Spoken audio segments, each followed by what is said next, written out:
भारत में स्मार्टफोन का बाजार बहुत तेजी से बदल रहा है और लोगों की जरूरतें भी बदल रही हैं।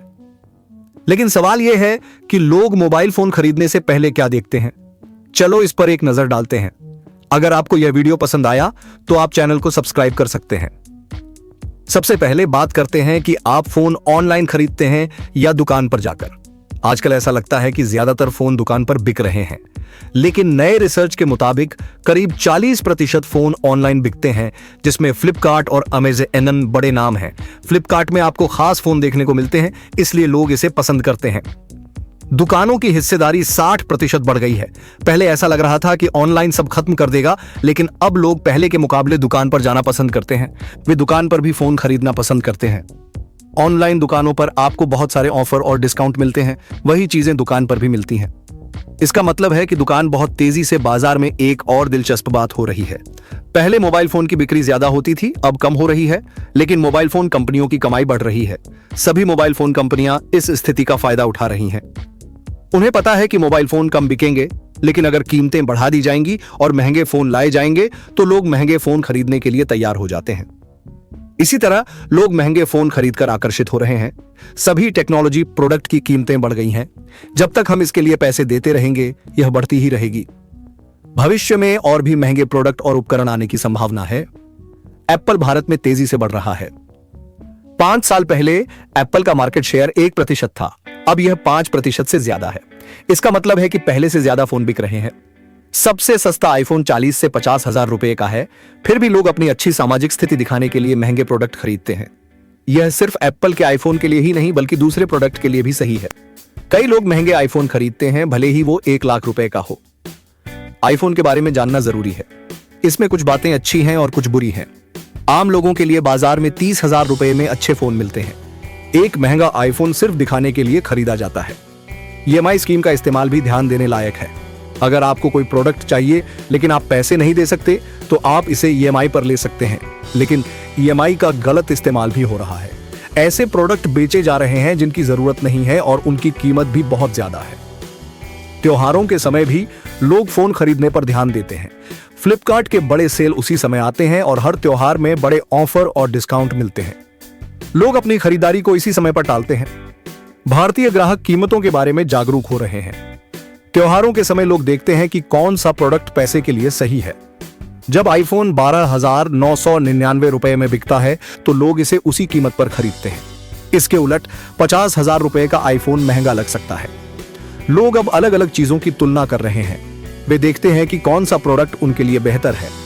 कुल मिलाकर भारतीय स्मार्टफोन बाजार तेजी से बदल रहा है। अगर आप कोई प्रोडक्ट खरीदने जा रहे हैं तो आपको यह देखना होगा कि वह आपके लिए सही है या नहीं, या आपके लिए और भी अच्छे विकल्प हैं। भारतीय स्मार्टफोन बाजार में प्रतियोगिता बढ़ रही है। कंपनियां ज्यादा से ज्यादा ग्राहक पाना चाहती हैं। यह ग्राहकों के लिए अच्छा है, क्योंकि उन्हें ज्यादा विकल्प और बेहतर ऑफर मिलते हैं। अब जब हम स्मार्टफोन की बात करते हैं तो तकनीकी खूबियां, कैमरे की क्वालिटी, बैटरी लाइफ और डिजाइन पर भी ध्यान देना जरूरी है। ग्राहक अपने पैसे के लिए सबसे अच्छी कीमत चाहते हैं। आजकल सेल्फी का ट्रेंड बहुत बढ़ गया है, इसलिए फोन में अच्छे कैमरे का होना जरूरी है।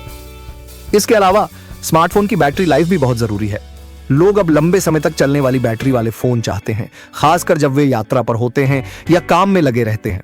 वे नहीं चाहते कि फोन बीच में बंद हो जाए। अब एक और जरूरी बात है सॉफ्टवेयर अपडेट।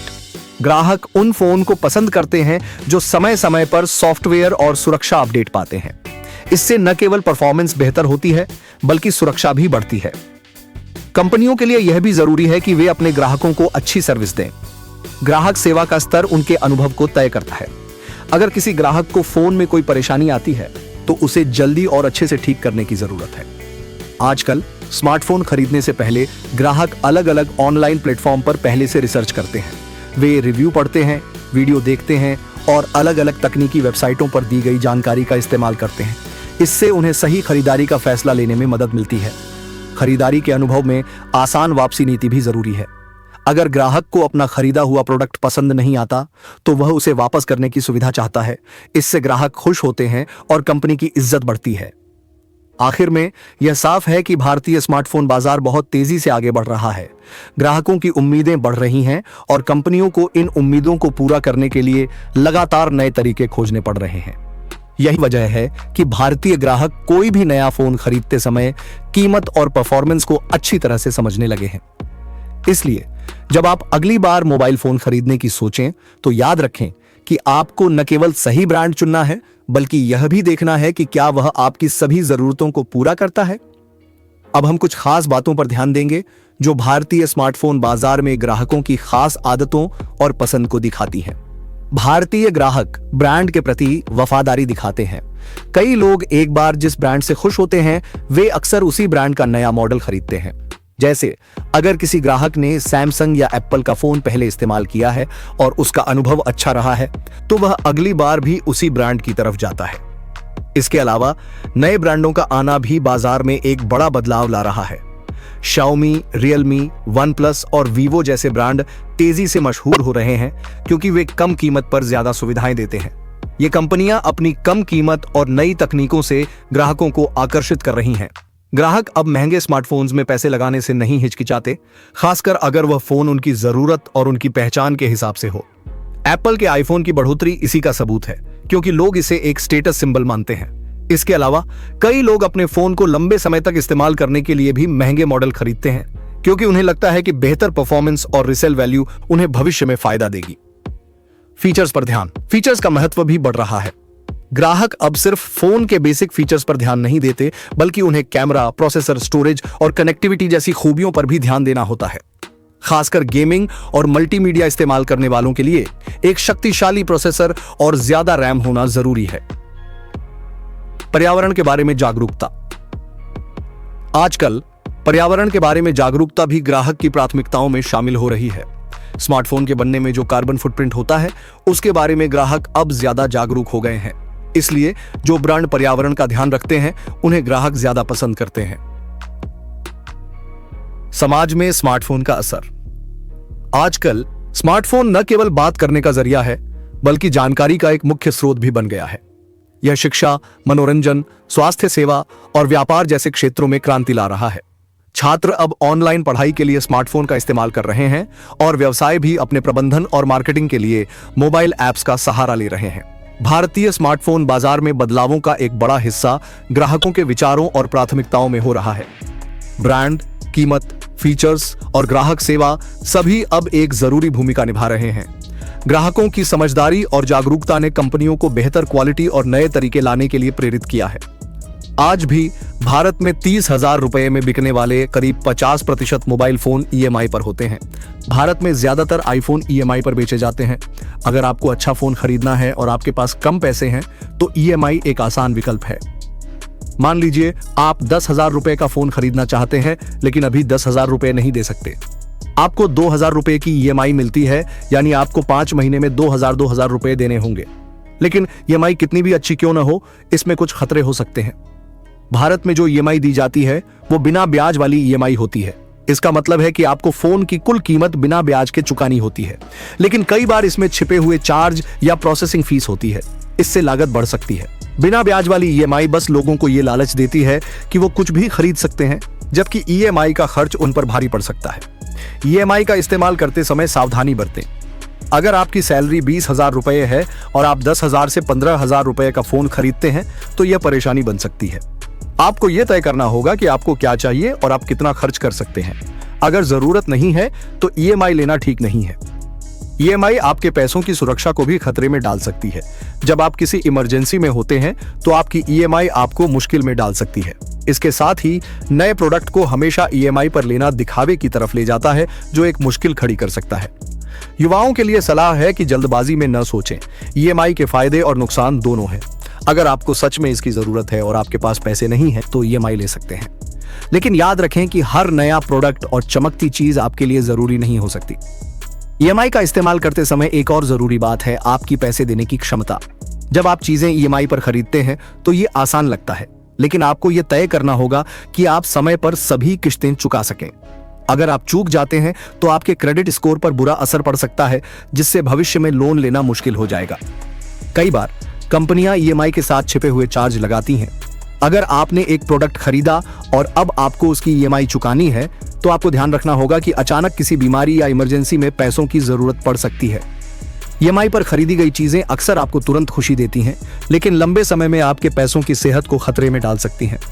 बहुत से लोग ईएमआई के जाल में फंस जाते हैं, जिससे उन्हें भविष्य में परेशानी का सामना करना पड़ सकता है। युवाओं के लिए मेरा सुझाव है कि जब आप नौकरी शुरू करें तो बिना सोचे समझे खर्च करने की बजाय सादा जीवन जिएं। ईएमआई एक विकल्प हो सकता है, लेकिन पहले यह पक्का करें कि क्या आपको सच में उस चीज की जरूरत है और क्या वो आपके लिए फायदेमंद है। आखिर में, हॉलिडे या महंगे गैजेट्स लेने से पहले सोचें कि क्या ये आपके लिए सही है।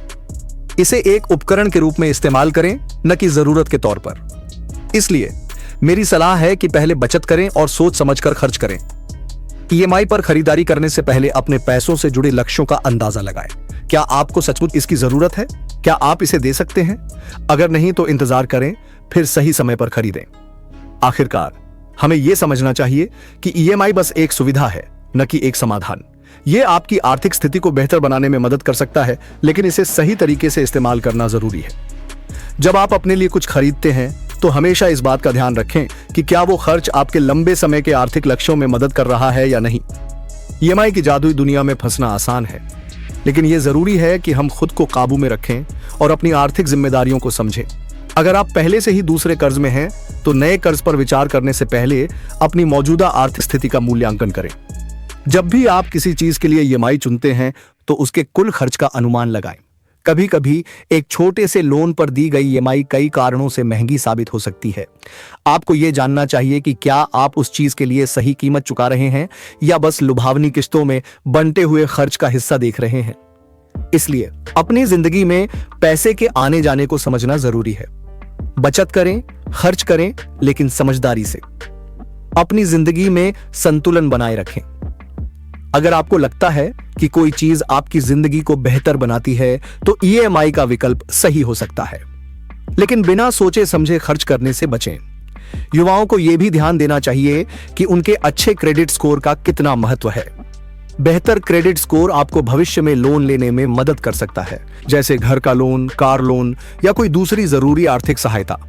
इसलिए यह जरूरी है कि आप अपनी ईएमआई का भुगतान समय पर करें, ताकि आपका क्रेडिट स्कोर खराब न हो। इसलिए अगली बार जब आप किसी महंगी चीज के लिए ईएमआई लेने की सोचें, तो सोचें, क्या यह सही विकल्प है? क्या आप इसकी कीमत चुकाने में सक्षम हैं? क्या यह आपकी लंबी अवधि की आर्थिक योजनाओं से मेल खाता है? आपको यह तय करना होगा कि आपकी आर्थिक स्थिति ठीक है और आप इस तरह की जिम्मेदारियों को संभाल सकते हैं। अगर आपके पास पैसे नहीं है और जरूरत है, तो ईएमआई एक विकल्प हो सकता है, लेकिन सही संतुलन बनाए रखना जरूरी है। आप क्या सोचते हैं? क्या ये बदलाव आपके खरीदारी के अनुभव पर असर डालते हैं? कृपया अपने विचार बताएं। धन्यवाद। मेरे चैनल को सब्सक्राइब करना मत भूलिएगा। Review ZX signing off. Bye bye.